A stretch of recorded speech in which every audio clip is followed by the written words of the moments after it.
Galing mo na. Ay, hindi. Salamat tayo sa Diyos, mga kapatid, na naging kasangkapan tayo para makagawa siya ng mabuti. Napakaganda nun. Huwag natin kailanman kuhanin yung diwa ng para sa iyo. Na nang makagawa feeling niya, galing-galing niya na. Hindi gano'n. Dapat maging firmis tayo, mga kapatid, sa prinsipyo na lahat ng kabutihang gawain ng iglesia, yan ay gawa ng Diyos na.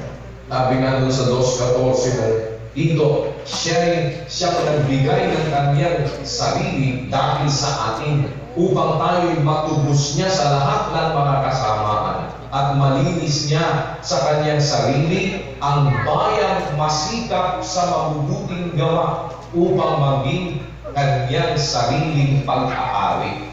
O bakit kanyang sariling pag-aari? Siya kasi ang gumagawa ng mabuti.